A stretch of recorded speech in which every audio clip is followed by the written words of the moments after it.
Hello and वेलकम बच्चों to elasticity of demand के सेकेंड क्लास। सभी का स्वागत है। Okay, last day we started off with what is elasticity of demand. Definition याद है? आओ देखते हैं। Elasticity of demand refers to degree of responsiveness of quantity demanded of a commodity due to change in price of the commodity. ठीक है, due to change in any of the factors होता है। Factors तीन तरीके के हम लोग बात किए थे लास्ट क्लास। क्या क्या फैक्टर्स था? एक प्राइस में चेंज, या एक प्राइस ऑफ रिलेटेड कमोडिटीज में चेंज, या इनकम ऑफ कंज्यूमर में चेंज। ठीक है, सबसे इंपॉर्टेंट है प्राइस में चेंज आना। अगर प्राइस ऑफ आवर कमोडिटी में चेंज आता है, उस कारण क्वांटिटी डिमांडेड में चेंज आए, उस डिग्री को अपने क्या बोलेंगे? इलास्टिसिटी। क्लियर? चलो, ओके, आओ कंटिन्यू करते हैं। कितने डिग्रीज ऑफ इलास्टिसिटी थे? बैठो। 5 डिग्री ऑफ इलास्टिसिटी। क्या क्या था वो एकदम स्टार्टिंग से बोलना। परफेक्टली इन इलास्टिक डिमांड, फिर क्या था? इन इलास्टिक डिमांड, फिर यूनिटरी इलास्टिक, फिर इलास्टिक डिमांड, फिर परफेक्टली इलास्टिक डिमांड। ये 5 लेवल्स थे जो हम लोग कॉन्सेप्ट घुसाए थे अपने माथे में रबर बैंड थ्योरी के थ्रू और थप्पड़बाजी के थ्रू। चलो, ओके, आओ मेरे को बताना, ईपी का वैल्यू कहां से कहां तक जाता है? 0 से इंफिनिटी तक। वेरी गुड, 0 से इंफिनिटी जाता है। एंड ईपी का एक फार्मूला था, percentage change in QD by percentage change in price. ठीक है, क्यूडी में चेंज क्यों आता है? Because of change in price. Simple, ये लाइन का मतलब बताए थे, ड्यू टू। चलो, ओके। इनफैक्ट लास्ट क्लास वो 5 डिग्रीज जो है उसमें से एक अपने कंप्लीट किए थे। परफेक्टली इन इलास्टिक डिमांड हमने कंप्लीट किया था। बोलते ना कोमा मोड, जितना ही प्राइस चेंज हो जाए क्वांटिटी डिमांडेड सेम रहेगा, हल्का सा भी चेंज नहीं आ रहा है उसमें। एक का दो, एक का डेढ़ भी नहीं हो रहा है। ठीक है, चलो, ओके। सो प्राइस, प्राइस नहीं, परफेक्टली इन इलास्टिक डिमांड का मतलब क्या है? रिवाइज करते हैं। When quantity demanded of a commodity does not respond to any change in price. बोलो, who does not respond? Quantity demanded does not respond to any change in price. It is called perfectly inelastic demand. इसका graph याद है कुछ कैसा बनाए थे हम लोग? वर्टिकल लाइन पर, that's it. Vertical straight line, Y axis से पैरेलल होगा। परफेक्टली इनइलास्टिक डिमांड है ना? क्या है यहाँ पे? आई दिख रहा है ना? आई इज वर्टिकल, इसका ग्राफ भी वर्टिकल रहेगा। ठीक है, उसका बोलते हैं। तो वहीं से अपने स्टार्ट करेंगे, आ जाओ। नेक्स्ट लिख लो, परफेक्टली इलास्टिक डिमांड। आ जाओ, तो second one, perfectly elastic demand.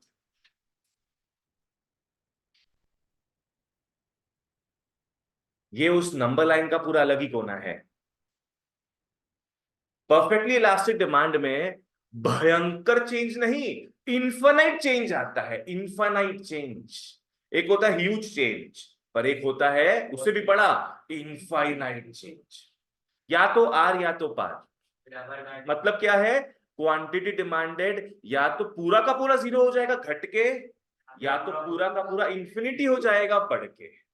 ठीक है, एक बात बताओ तुम लोग मेरे को, नॉर्मली एकदम लूजली, प्राइस अगर कम होता है क्यूडी क्या होगा? बढ़ जाएगा। पता है अपने को, प्राइस कम होता है तो क्यूडी बढ़ जाएगा। पर अगर परफेक्टली इलास्टिक हो तो क्वांटिटी डिमांडेड बढ़ेगा नहीं, बढ़ के इन्फाइनाइट हो जाएगा पूरा। और नॉर्मली अपने क्या जानते हैं, प्राइस अगर बढ़ता है तो क्यूडी घटता है ना? प्राइस बढ़ता है तो क्यूडी घटता है। पर अगर परफेक्टली इलास्टिक हो तो क्यूडी घटेगा, कहां तक घटेगा? जीरो तक हो जाएगा। क्यूडी बच्चों जीरो तक पहुंच जाएगा। विनायक क्लियर है?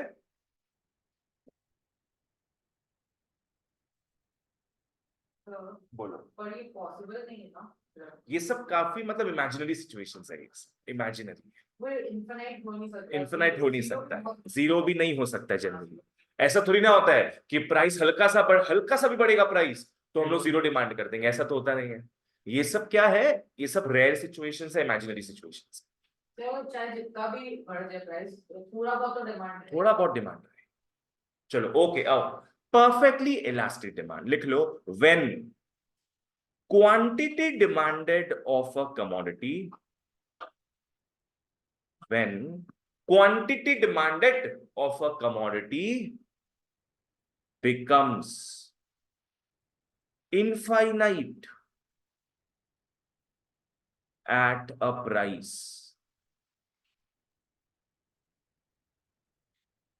when QD of a commodity becomes infinite at a price, एक प्राइस पे क्या है वो? इनफाइनाइट। हल्का सा प्राइस बढ़ेगा, क्या हो जाएगा फिर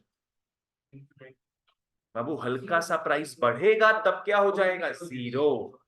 तो लिखो and becomes zero at higher prices,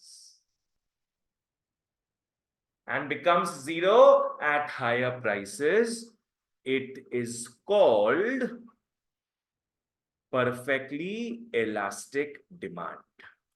It is called perfectly elastic demand.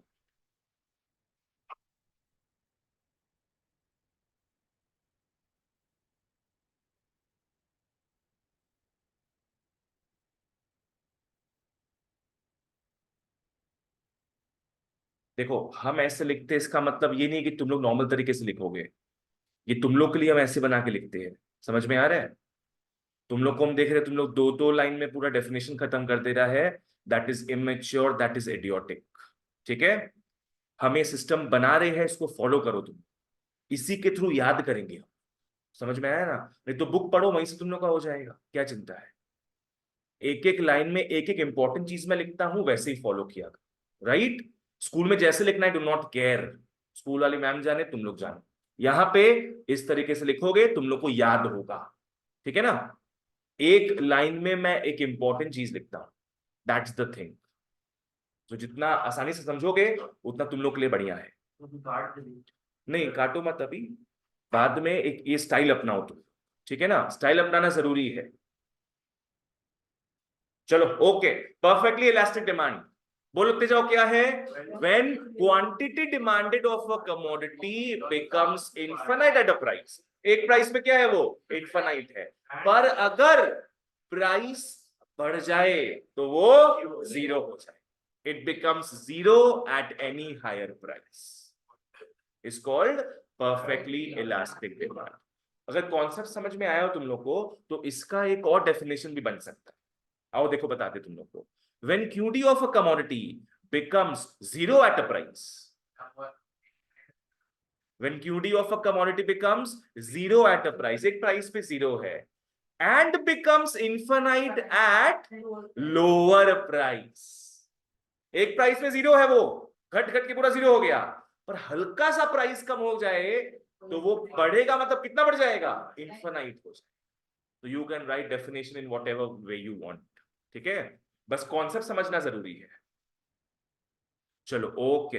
Ma'am बोली थी कि ये डेफिनेशन में ये सेम वर्ड टू वर्ड लिखना पड़ेगा। कीवर्ड बहुत इंपॉर्टेंट है, हाँ वर्ड टू वर्ड लिखना पड़ेगा। इंग्लिश में थोड़ा यहाँ वहां हो सकता है, कीवर्ड्स आर वेरी इंपॉर्टेंट। तो मतलब ऐसे कर सकते हैं जैसे हम आपने लोग बोला। सर पूरा मार्क्स काट देते हैं, हम लोग मतलब बुक के लैंग्वेज में एकदम नहीं लिखते ना। हाँ मतलब जैसे ये लिखते हैं, ये बुक का लैंग्वेज है, मेरे को पता नहीं, लेकिन सर अगर ये लिख के आए तो सर मतलब जैसे 3 मार्क्स का अगर होगा या 2 मार्क्स का तो उसमें 1 ही मार्क्स। नहीं नहीं, ये बुक का लैंग्वेज है, पूरा डेफिनेशन पूरा बुक का लैंग्वेज है तुम लोग। अच्छा सर, मैं बोल रहा था कि अगर हम लोग जो आपने दूसरा डेफिनेशन जो बोला, अगर वो लिखेंगे तो मार्क्स मिलेगा? वो भी सही है एकदम, दोनों ही पूरा सेम चीज है। दोनों ही तुम लोग को मेंशन करना पड़ेगा कि एक जगह इनफाइनाइट होता है तो एक जगह जीरो। ठीक है, क्योंकि स्कूल में तो काटते हैं। सब जगह तुम लोग को मार्क्स मिल जाएगा। स्कूल वाली मैम लोग क्या है ना, उन लोग जानती है चलो ट्यूशन में पढ़ता है, तो थोड़ा खुन्नस के मारे क्या है उन लोग मार्क्स नहीं देती है, कुछ कुछ स्कूलों की मैम्स, ठीक है, नहीं तो पूरा मार्क्स मिलेगा, कोई चिंता नहीं है। तुम लोग का बोर्ड्स के लिए 2 ही बुक तो फॉलो होता है। तुम लोग का बुक कौन कौन सा है यहाँ पे? ABS और एक फ्रैंक का है। मैंने सुना फ्रैंक ABS भी है। दोनों ही सही है, बोर्ड्स में दोनों से डेफिनेशन लिख सकते हैं आराम से अपने। इनफैक्ट 11-12 में तुम लोग के फ्रैंक बुक ही आता है स्कूलों में, अपने सीनियर से पूछना, तुम लोग फ्रैंक ही फॉलो करते हो। चलो ओके, आओ इसका पहला पॉइंट अपने लिखते हैं।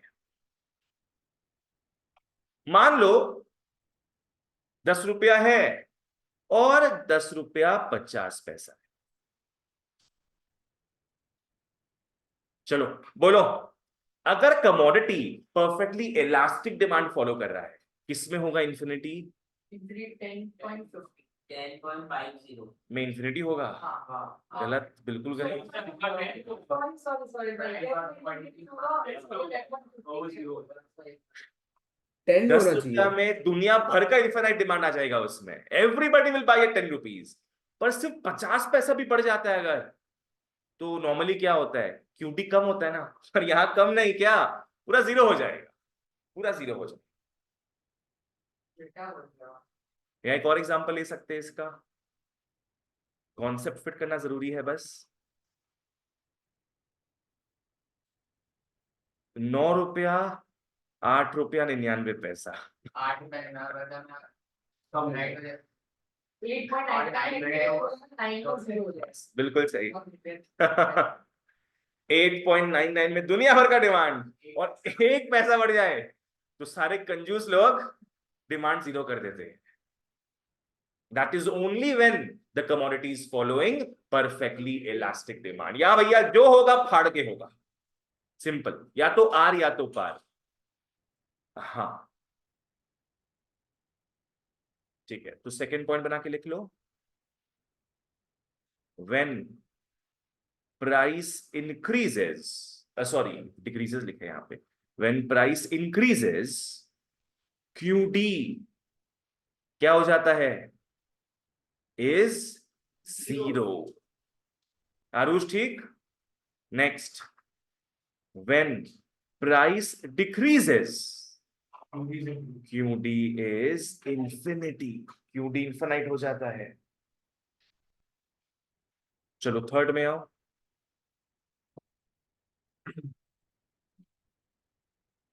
थर्ड में ईपी का वैल्यू का बात करेंगे। नंबर लाइन याद हो अगर, ईपी का वैल्यू यहां पे इंफिनिटी होता है। हाँ परफेक्टली इलास्टिक के पॉइंट्स। परफेक्टली इनइलास्टिक में जीरो। हाँ मैंने नंबर लाइन याद रखो अपना, ईपी 0 और ईपी इनफाइनाइट, ठीक है। यहां ईपी इंफिनिटी होता है, वो समझते हैं कैसे। ईपी का फॉर्मूला क्या है? Percentage del Q D by percentage change in price is infinity हो जाएगा। Guys, you know what infinity into something is. What infinity into something is. Infinity. अगर इसको क्रॉस मल्टीप्लाई करेंगे, वैसे जीरो का जीरो क्या जीरो हुआ था? अगर मतलब इंफिनिटी अगर जीरो से इंटू होगा तो वो जीरो हो जाएगा। नहीं, वो तुम लोग 12 में देखेगा मैथ्स में। इसको मल्टीप्लाई करोगे, infinity into something is infinity, तो आंसर लास्ट में क्या आ जाएगा? Percentage change in Q D is infinity.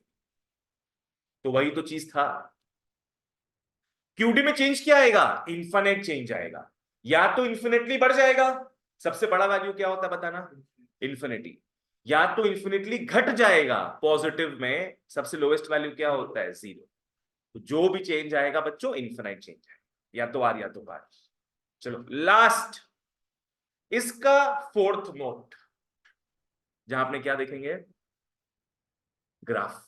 आ जाओ, let's look at the graph now.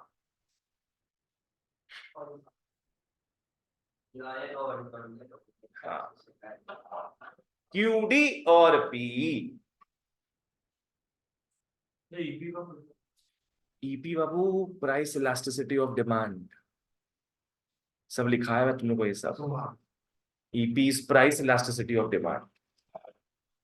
जो जैसा लिखाते एग्जैक्ट लो वैसा लिखा करो सब।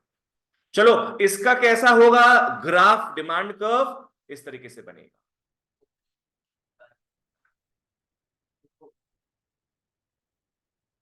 ये डी कर्व हो गया आपका, यहां 0 बना लो।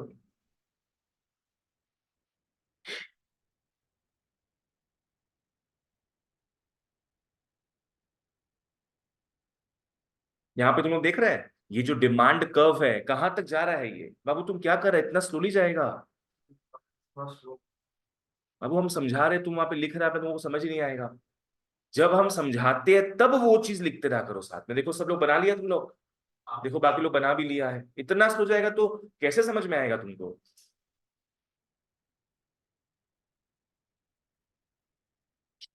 फटाफट फटाफट थोड़ा। जैसे जैसे हम जो बना रहे हैं तुम लोग बनाते जाओ। I won't give time later on guys, time is very short. चलो समझा रहे हम। टीडी है यहाँ पे demand curve, this is the origin 0। यहाँ पे तुम लोग देख रहा है डिमांड कर्व पूरा एक्सटेंड होते जा रहे हैं आगे तक, पूरा आगे तक जा रहा है। इसका मतलब ही क्या हो गया, द डिमांड इज इन्फिनिटी। ठीक है, मान लो 10 रुपया है यहाँ पे। कितना डिमांड है 10 रुपए में, इन्फिनिटी डिमांड है। मतलब 10 रुपए में ही 5 यूनिट्स का भी डिमांड क्रिएट हो रहा है और 50,000 यूनिट्स का भी डिमांड क्रिएट। देखो सब परपेंडिकुलर ड्रॉप करते हैं तो कहां से टकरा रहा है सब, 10 रुपीज से। इसको भी एक्सटेंड करेंगे अपने, कहां से टकरा रहा है 10 रुपीज से। इसका मतलब 10 रुपीज में 5 यूनिट्स का भी डिमांड है, 50,000 यूनिट्स का भी डिमांड, इनफाइनाइट डिमांड है।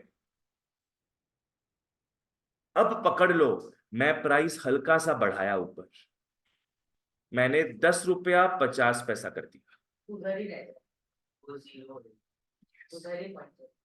यहां से कोई लाइन नहीं बनेगा, यहां पे सिर्फ एक पॉइंट ही रह गया। पता है वो क्या सिग्निफाई कर रहा है, जीरो यस, क्योंकि quantity demanded is 0 at 10.50 rupees.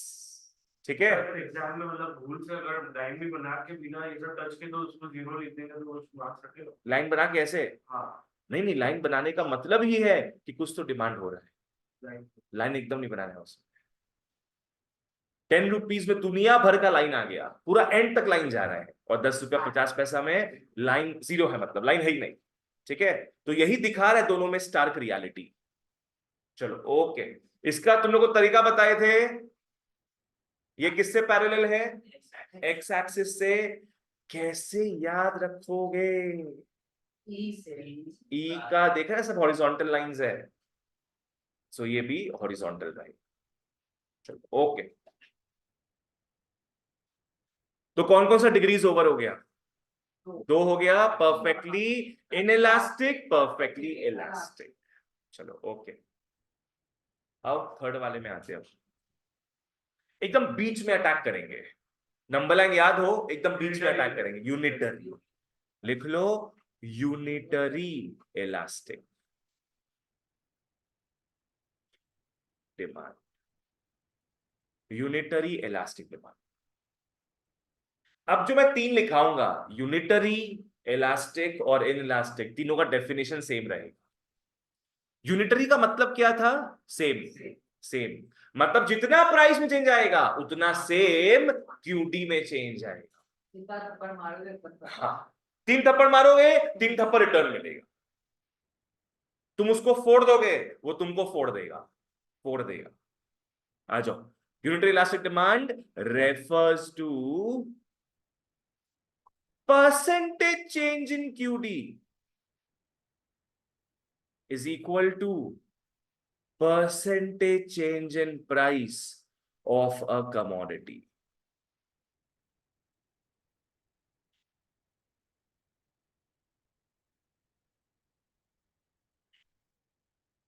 Exam में ऑफ कोर्स तुम लोगों को इंग्लिश में लिखना पड़ेगा, you can not write symbols like this. क्या लिखेंगे अपने, परसेंटेज इंग्लिश में, change in quantity demanded is equal to भी इंग्लिश में परसेंटेज चेंज इन प्राइस। बोलो क्या क्या चीजें इक्वल है, percentage change in Q D and percentage change in price दोनों सेम है। अगर पकड़ लो प्राइस में 20% चेंज आया, क्यूडी में 20% चेंज आएगा, पर डायरेक्शन ऑपोजिट रहेगा, राइट। अगर प्राइस 20% घट रहा है तो क्यूडी 20% बढ़ेगा, ठीक है। Law of demand, law of demand है ना, लॉ ऑफ डिमांड को तो रेस्पेक्ट करना ही पड़ेगा अपने को। चलो ओके, इसका पहला नोट, आज एग्जाम्पल लिख लेते हैं। पी और QD, price and quantity demanded. पकड़ लो बच्चों, पहले प्राइस था 50 रुपीज, तो हम लोग 10 क्वांटिटी का डिमांड कर रहे थे। परसेंटेज निकालना आता है तुम लोग को? हाँ सर। चलो ठीक है, मान लो प्राइस 20% बढ़ गया, प्राइस 20% बढ़ गया, 20% by 100 60 रुपीज हो जाए। My calculation. हाँ, चलो 60 रुपया हो गया भैया ये, तो नया प्राइस है 60 रुपीज। अगर यूनिटरी इलास्टिक डिमांड फॉलो हो रहा है, यूडी कितना से क्या होगा? 12. हम क्या पूछे क्वेश्चन, उसी का जवाब मेरे को चाहिए। क्यूडी कितना से क्या होगा? 20% से घटेगा। तुम जो सोचता है वो मेरे को मत बोलो, हम जो पूछ रहे उसका जवाब। क्यूडी क्या से क्या होगा? 20% से घटेगा, क्योंकि प्राइस 20% से बढ़ा है, तो क्यूडी तो घटेगा ही ना। 2 रुपए घटेगा, मतलब 2 रुपए नहीं, सॉरी 2 यूनिट्स घटेगा। कितना हो गया? 8 यूनिट्स, 8 यूनिट्स, ठीक है, सिंपल एकदम। चेंज दोनों में सेम है, परसेंटेज चेंज दोनों में सेम है। चलो ओके ग्रेट। ये हम लोग को निकालना है। हाँ न्यूमेरिकल्स आ सकता है, वो अपनी लास्ट क्लास देखेंगे। तुम लोग का न्यूमेरिकल्स हम कराएंगे, मोस्ट प्रोबेबली पकड़ लो, हो सकता है सैटरडे की एक्स्ट्रा क्लास दे तुम लोग को हम। सैटरडे अपने न्यूमेरिकल्स का एक्स्ट्रा क्लास देखेंगे, ठीक है, वो 12 वालों के साथ होगा तुम लोग, राइट। और अपने ट्राई करेंगे कि थर्सडे ये चैप्टर पूरा कंप्लीट हो जाए, एक्सक्लूडिंग द न्यूमेरिकल्स। चलो ओके, नेक्स्ट बच्चों सेकेंड नोट लिख लो।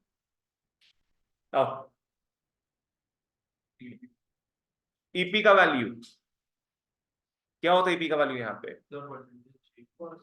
ईपी का फॉर्मूला नहीं, ईपी का वैल्यू 1। तुम लोगों को तो पता ही थे number line last class. EP का वैल्यू, यूनिटरी इलास्टिक में ईपी का वैल्यू क्या है? 1 होता है, एकदम बीच में, ठीक है। तभी वो इक्वल टू ओके। हाँ, इसका मतलब क्या हो देखते हैं। Percentage change in Q T by percentage change in price is 1।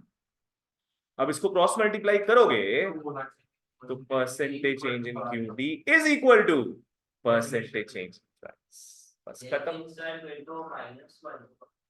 -1 क्यों? वो सब इग्नोर मारो, माइनस हम तुम लोगों को बताएंगे न्यूमेरिकल्स की क्लास में, इसलिए अभी वो टॉपिक छेड़े नहीं हम। न्यूमेरिकल्स में माइनस तुम लोग का आएगा, उसको अपने इग्नोर मारेंगे, ठीक है। माइनस को इग्नोर मारेंगे तभी ईपी का वैल्यू हमेशा किसके बीच में आएगा? 0 से इन्फिनिटी के बीच में। माइनस का कॉन्सेप्ट भूल जाओ, अभी थर्ड में आओ। थर्ड में अपने ऑफ कोर्स क्या बनाने वाले हैं अब? Graph, graph, graph. इसका ग्राफ इंटरेस्टिंग है अब, और इसके ग्राफ को इंपॉर्टेंट मार्क करें।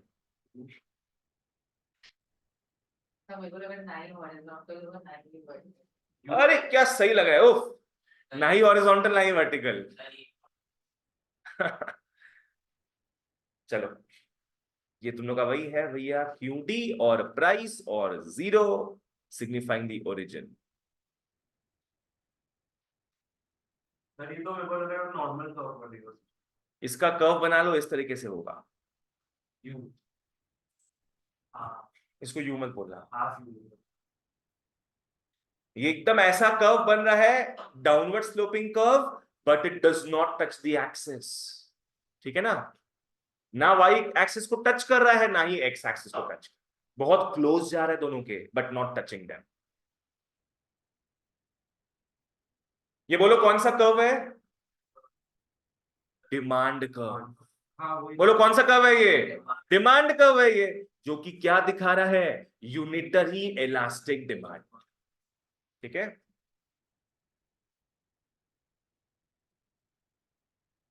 अब क्वेश्चन में आता है ना, पूछता है कि इसका नाम बताओ, इसका शेप बताओ। लिख लो इसका शेप। इसको अपने बोलते हैं डाउनवर्ड स्लोपिंग रेक्टेंगुलर हाइपरबोला। क्या बोला? Hyperbola. Downward sloping rectangular hyperbola curve, ये इसका शेप है।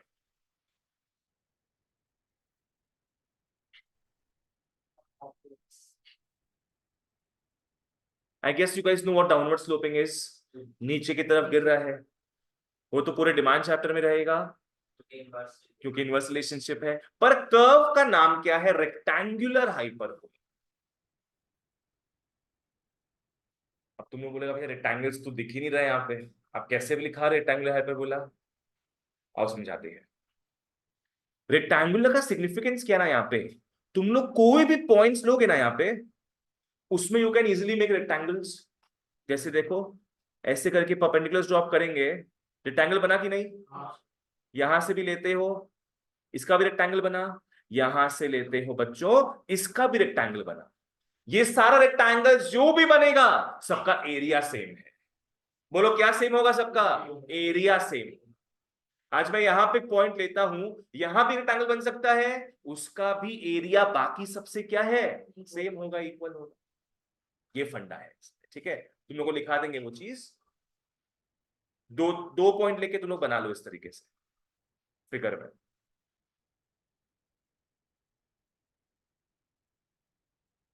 ये हो गया डीडी डिमांड कर्व। यहां पे बच्चों हर एक पॉइंट पे ईपी का वैल्यू 1 रहेगा, हर एक पॉइंट पे।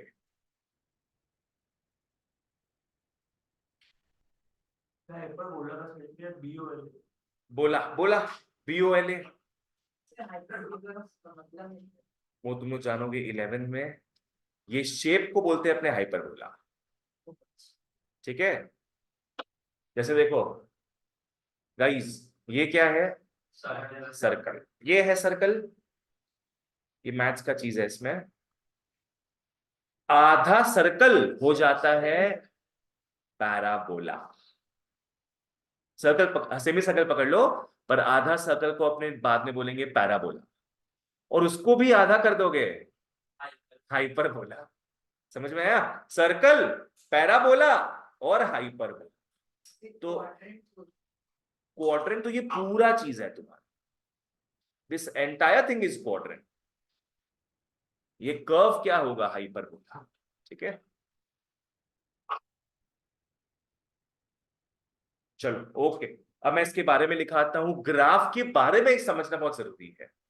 क्या लिखा है तुम लोग? Downward sloping rectangular hyperbola curve, it does not touch the axis.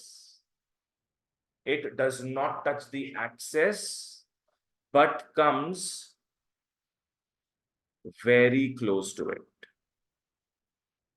Notes. ये तुम्हारा ग्राफ का नोट्स है। It does not touch the axis but comes very close to it. Next, area of rectangles at each point on the curve. Area of rectangles at each point on the curve are same.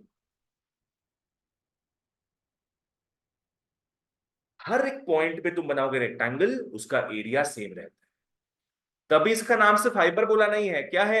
Rectangular hyperbola.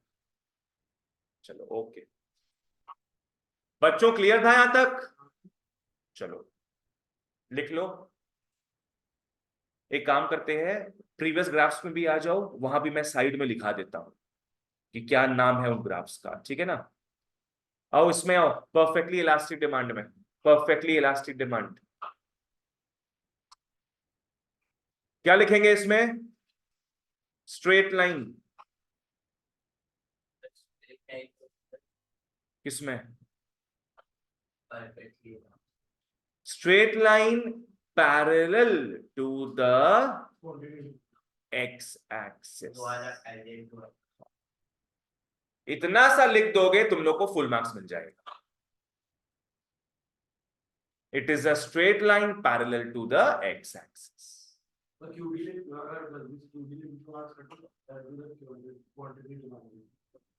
Parallel to the quantity, क्या quantity demanded नहीं बोलेंगे, parallel to the बोल सकता है तुम, QD axis बोल सकता है, पर क्यूडी से मत बोलना, ठीक है, बिकॉज क्यूडी तो ये भी है, ये भी है, इससे पैरेलल नहीं है, पूरे लाइन से पैरेलल है। नेक्स्ट ऊपर आओ, क्या लिखोगे इसमें?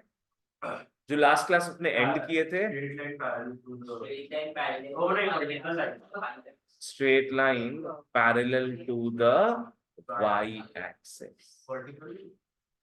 ब्रैकेट में लिख सकते वर्टिकल लाइन, ब्रैकेट में, वहां लिख सकते ब्रैकेट में हॉरिजॉन्टल लाइन। जितना बढ़ा चढ़ा के लिखोगे उतना बढ़िया है, ठीक है। अच्छा बताओ, इन दोनों में से कौन सा स्ट्रेट लाइन है? right one. फर्स्ट वाला कि सेकंड वाला? Second one. सेकंड वाला, सेकंड वाला है, दोनों है, बिल्कुल सही आरुष। बच्चों दोनों स्ट्रेट लाइंस है, स्ट्रेट लाइन तो दोनों ही हुआ ना। ये भी तो स्ट्रेट लाइन है, कहीं टेढ़ा बाका दिख रहा है क्या ऐसे करके? नहीं ना, ये स्ट्रेट लाइन है, ये सब स्ट्रेट लाइन है, सब स्ट्रेट लाइन। ये स्ट्रेट लाइन नहीं हुआ, ये स्ट्रेट लाइन नहीं, ये कर्व हो गया।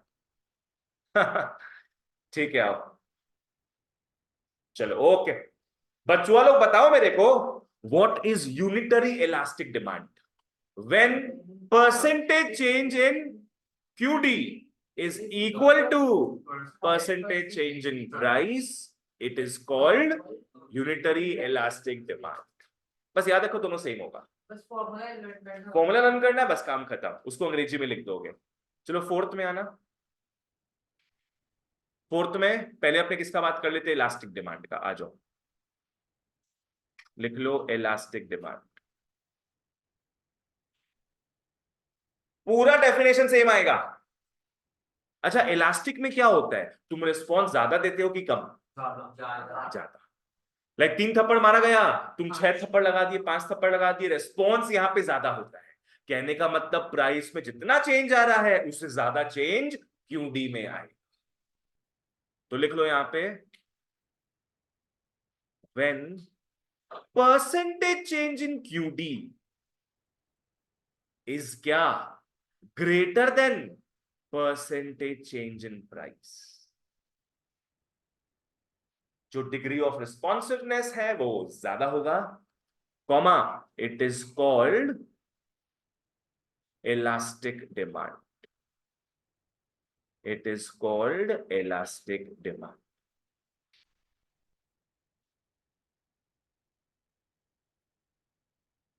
ठीक है, भैया चलो भैया हम लोग जब एग्जाम में लिखेंगे तब degree of responsiveness word use करेंगे या फिर परसेंटेज मतलब जैसे आप लिखे वैसे, या फिर उसको वर्ड्स में वैसे करके? ही पूरा वैसे ही, जैसे हम लिखे पूरा वैसे ही, बस इंग्लिश में लिखना होगा तुमको। ओके, मतलब degree of degree of responsiveness responsiveness तो नहीं, बाबू, डिग्री ऑफ कुछ और हो गया। रिस्पॉन्सिवनेस तो इलास्टिसिटी के डेफिनेशन में आएगा। तो फिर हाँ ठीक है।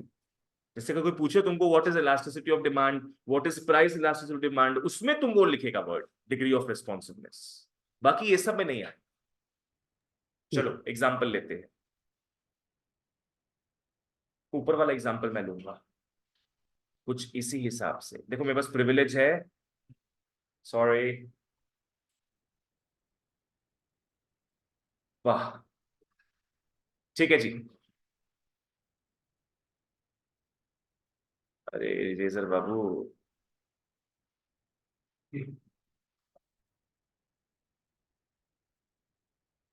आ जाओ, पहला पॉइंट लिख लो एग्जांपल, प्राइस और QD ₹50 जब था price, we use to create a demand for 10 units. 50 पे 10,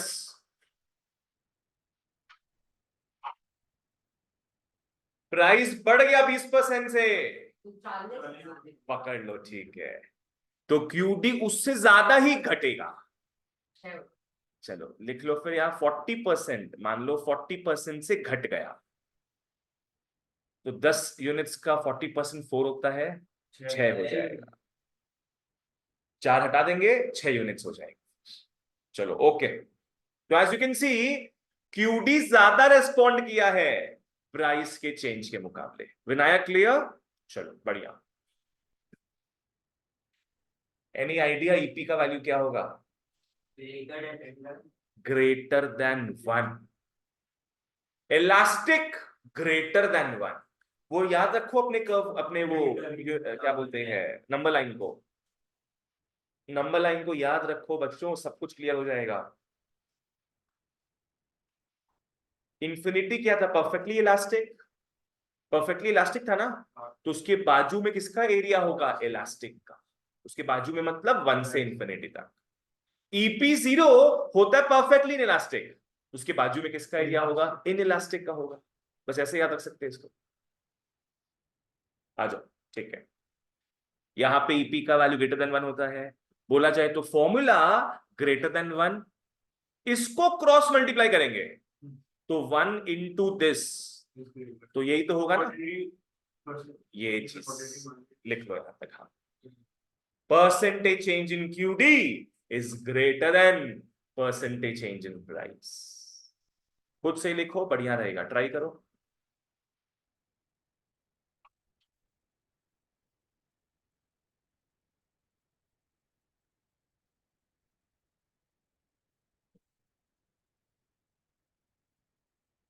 इसका मतलब QD में जितना चेंज, सॉरी, प्राइस में जितना चेंज आ रहा है उससे ज्यादा चेंज QD में आए। प्राइस में जितना चेंज आ रहा है उससे ज्यादा चेंज QD में आए। थर्ड में आओ। ओके, थर्ड तो ग्राफ का बात करेंगे, आ जाओ।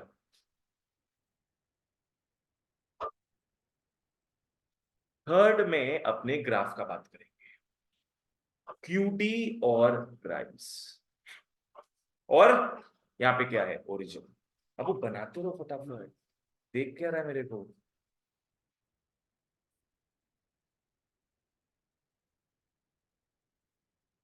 डिमांड कर्व नॉर्मली कैसा होता था, याद है?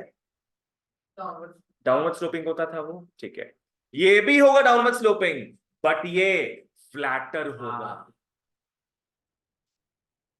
फ्लैटर मेरे को बताना क्या है, ये वाला कि ये वाला, फर्स्ट की सेकंड?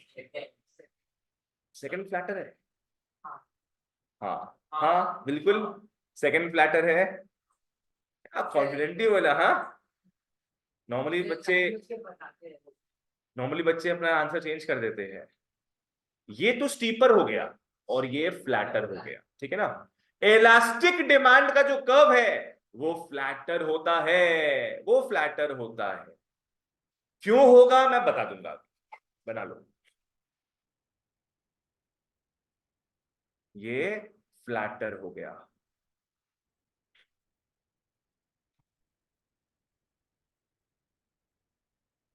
कोई पूछे इसका शेप वगैरह बताओ, क्या लिखेंगे हम लोग? हाँ, डाउनवर्ड स्लोपिंग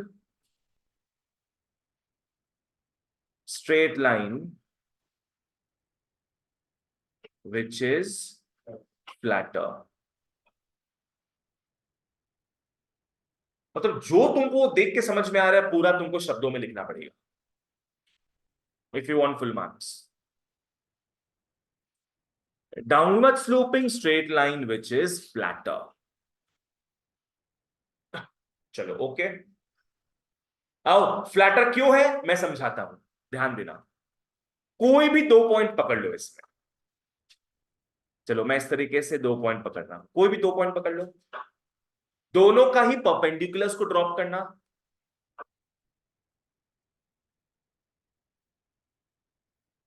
दोनों के परपेंडिकुलर्स को ड्रॉप करोगे, बना लो ऐसे।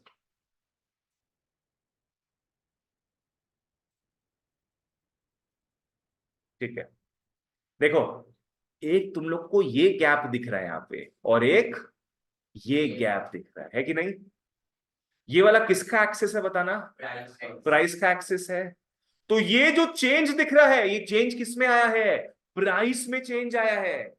ये चेंज किस में आया है? प्राइस में। और ये वाला किसका एक्सेस है? क्यूडी का। ये चेंज किस में आया होगा फिर? क्यूडी में आया होगा। बताओ बच्चों किस में ज्यादा चेंज दिख रहा है? क्यूडी, है ना? प्राइस में हल्का सा चेंज आ रहा है, जिससे ज्यादा चेंज आ रहा है क्यूडी में, ज्यादा रिस्पॉन्ड कर रहा है क्यूडी। ये कौन बताता है अपने को? Elastic demand. इसलिए अपने फ्लैटर बनाते हैं। समझ में आया? Less change in price but more change in quantity demand. तुम आराम से समझो, सब क्लियर लगेगा। चलो ओके, नेक्स्ट लास्ट अपना बच गया इन इलास्टिक डिमांड। आ जाओ जय से, समझ में आया?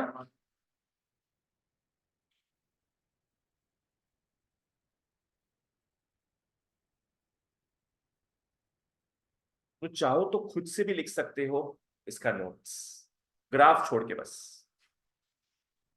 पूरा बैंग ऑपोजिट है तुम्हारा इलास्टिक से, पूरा बैंग ऑपोजिट है।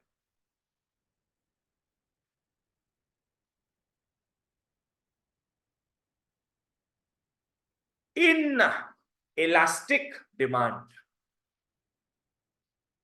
when percentage change in QD is less than percentage change in price, it is called inelastic demand.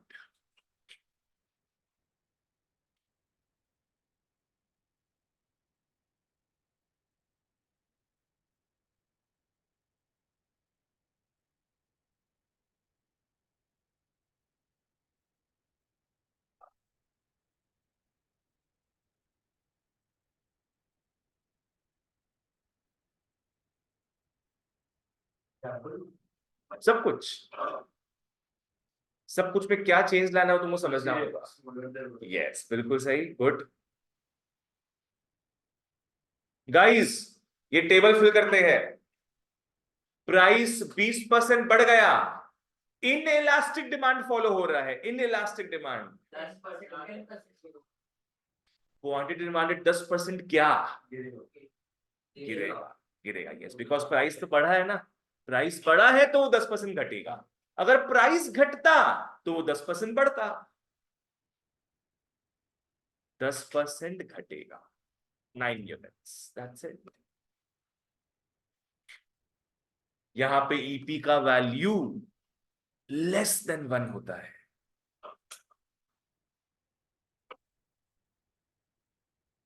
signifying more change in price and less change in QD. लिख लो।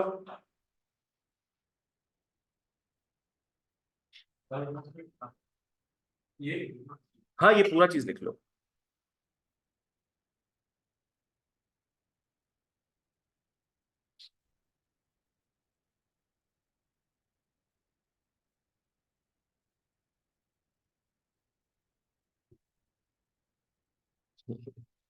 Stool का आवाज है।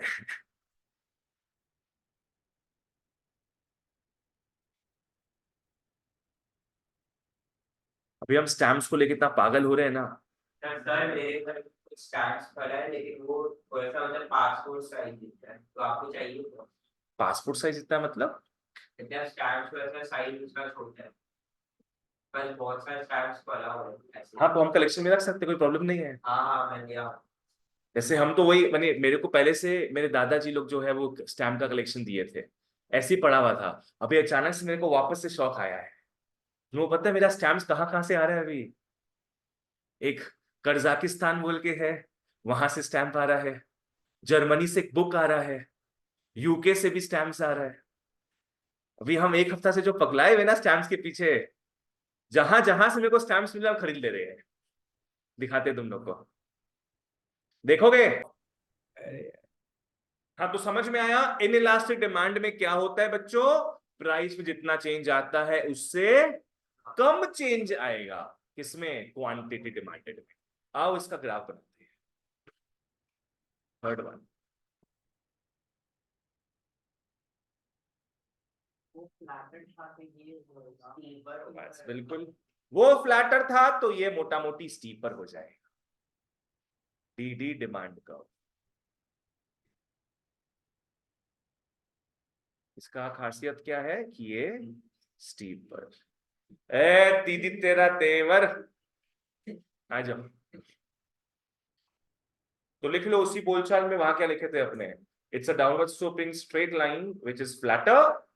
तो यहां पे अपने को पता है क्या लिखना है, downward sloping straight line which is steeper.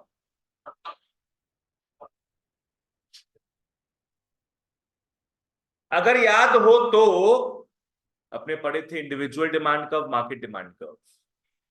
Market demand curve भी फ्लैटर था and individual demand curve steeper था। आओ समझते हैं क्यों स्टीपर है ये। अगेन क्या करेंगे हम लोग, 2 पॉइंट्स लेंगे, 2 पॉइंट्स ले लो, कोई सा भी 2 पॉइंट्स ले लो, थोड़ा दूर होगा तो ज्यादा क्लियर रहेगा। एंड परपेंडिकुलर्स ड्रॉप कर लो बच्चों।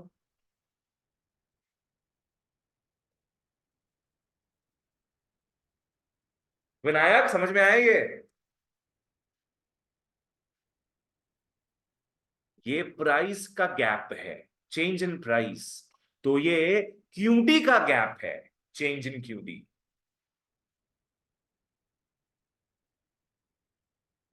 ठीक है, प्राइस में जितना चेंज आ रहा है उससे कम चेंज आ रहा है किसमें, क्वांटिटी डिमांड क्यूडी में। ठीक है ना, this is more and this is less. बोलो पांचों क्लियर है तुम लोग को, क्या क्या पढ़े हम लोग बताओ। सबसे पहला परफेक्टली इन इलास्टिक डिमांड, आओ उसका डेफिनेशन देखते हैं। देखना मतलब ऐसे नहीं देखना है आरुष, चलो इसके डेफिनेशन में आओ। पहले विजुअली सोचना है इसका मतलब क्या था, कोमा मोड है ना, तुम रिस्पॉन्ड ही नहीं कर रहे हो। When QD of a commodity does not respond to any change in price, it is called perfectly inelastic demand. इसका कर्व होगा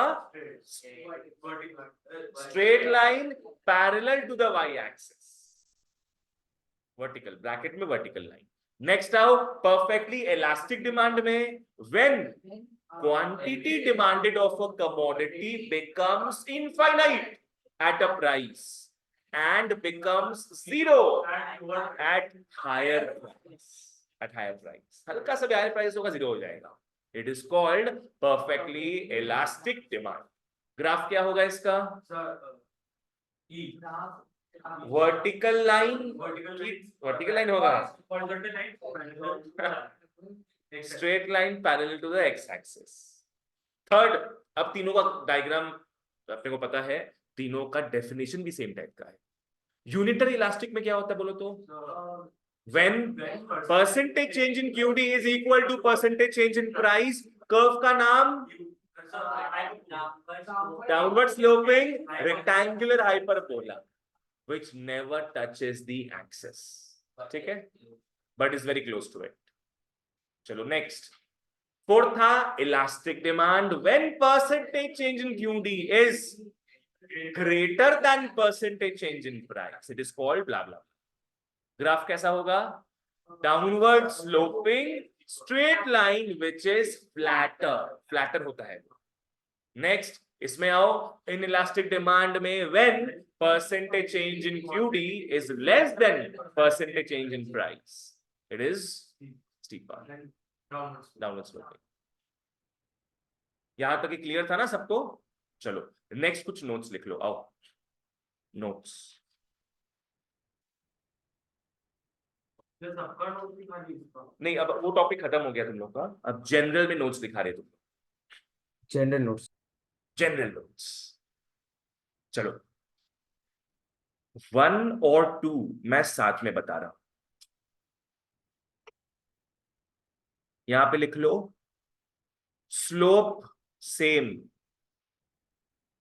इलास्टिसिटी डिफरेंट।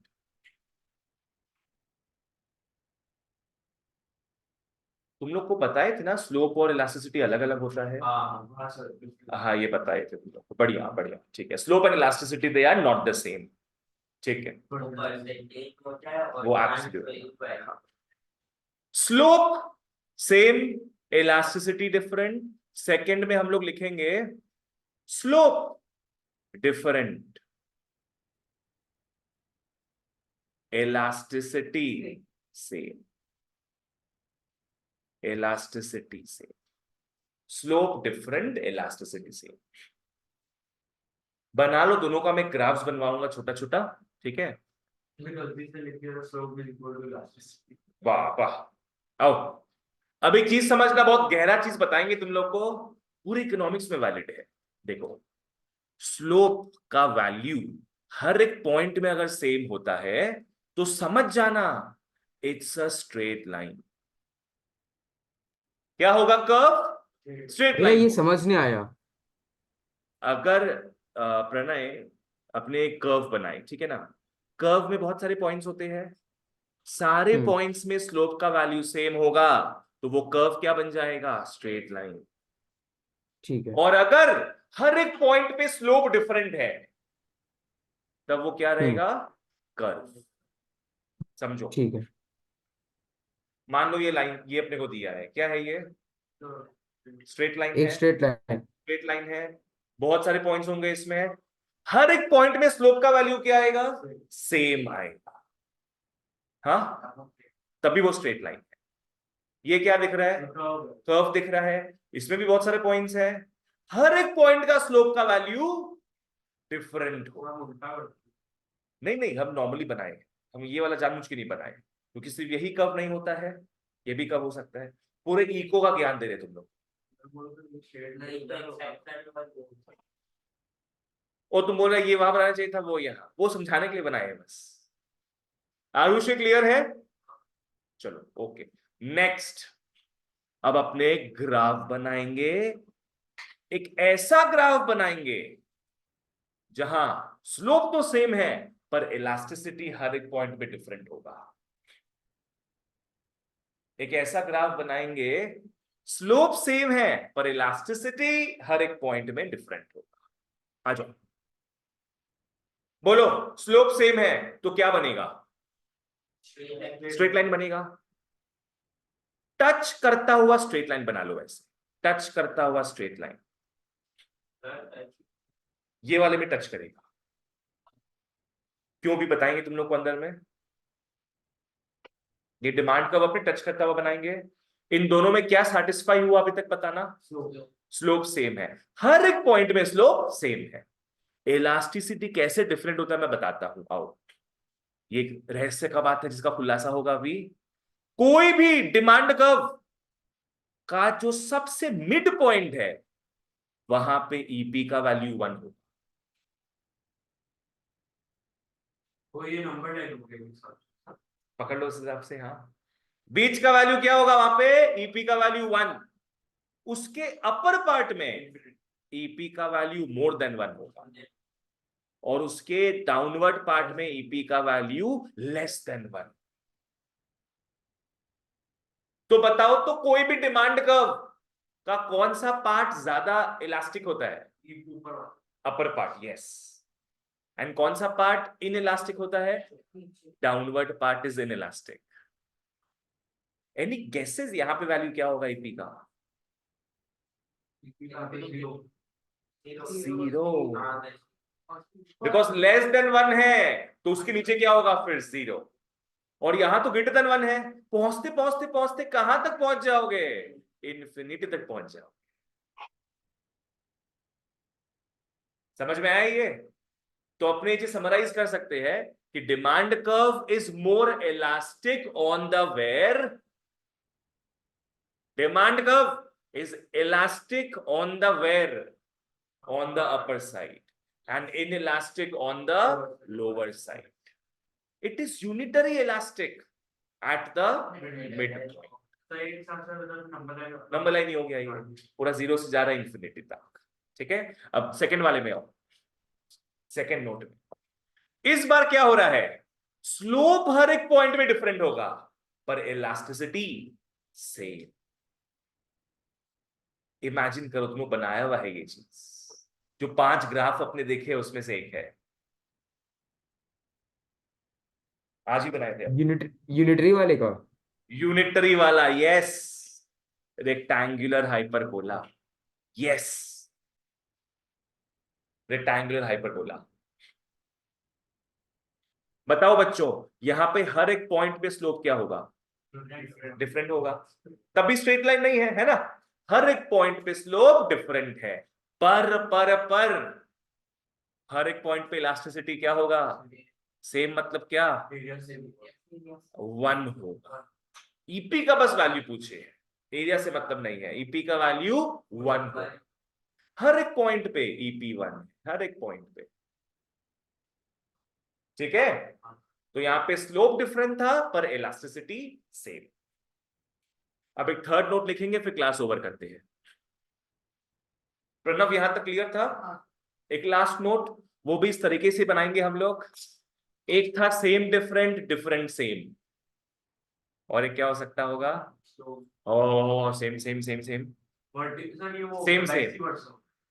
थर्ड में आओ, slope same, elasticity same same. आ जाओ। इसका भी ग्राफ रहेगा ना? हाँ, भैया 1 सेकंड के लिए ऊपर कर सकते हैं? 1 सेकंड के लिए लो, कर लिए। हाँ ठीक है, अब हो हो गया। गया। बच्चों बताओ, इलास्टिसिटी सेम है, क्या बनेगा? स्ट्रेट लाइन बनेगा। सही तो बोला, तो चिंता में क्यों आ गया? स्लोप सेम है तो स्ट्रेट लाइन बनेगा, स्लोप सेम है तो स्ट्रेट लाइन बनेगा, पर इलास्टिसिटी भी सेम होना चाहिए। ये दोनों, ये याद है क्या था? Perfectly elastic demand. बताओ स्लोप सेम है कि नहीं? सेम है, स्ट्रेट लाइन है ना बोल के, स्लोप हर एक पॉइंट पे सेम होगा। और ये किसका था ग्राफ? परफेक्टली इलास्टिक का, जहां हर पॉइंट में ईपी होगा इनफिनाइट, है ना। तो यहाँ इलास्टिसिटी भी हर पॉइंट पे सेम है। क्लियर? ये भी एग्जांपल ले सकते हो तुम लोग, ये भी एग्जांपल ले सकते हो। साथ ही में मतलब क्या है कि 2 ग्राफ नहीं बनाते, अपने एक में बनाते, ताकि कॉन्सेप्ट तो समझ में आ गया ना तुमको, साथ में बना दिया। अगर ऐसे साथ में नहीं बना सकते ना दोनों नहीं, साथ में नहीं बनाना एग्जाम। यहां बताओ स्लोप सेम होगा कि नहीं? स्लोप बिल्कुल सेम होगा, इलास्टिसिटी जीरो सेम होगा। यस, हर एक पॉइंट पे इलास्टिसिटी सेम होगा, उसका वैल्यू 0, उसका वैल्यू 0। चलो डन, डन। भैया लास्ट वाला बात समझ नहीं आया, कौन सा लास्ट वाला पार्ट? अभी जो बोले। ये वाला लाइन का बात कर रहे हैं क्या? हाँ देखो, क्योंकि ये स्ट्रेट लाइन है, स्लोप हर एक पॉइंट पे सेम होगा। यस और नो? हाँ। यहां पे ईपी का वैल्यू भी सेम है, इलास्टिसिटी का वैल्यू सेम है, बिकॉज ये कर्व किसका कर्व था? ईपी इज इक्वल टू 0 का कर्व था ये। परफेक्टली परफेक्टली इलास्टिक इलास्टिक का का। कर्व था, तो हर एक पॉइंट में इलास्टिसिटी सेम है क्योंकि वो 0 है। चलो बाय बाय गाइस, सी या, टेक केयर।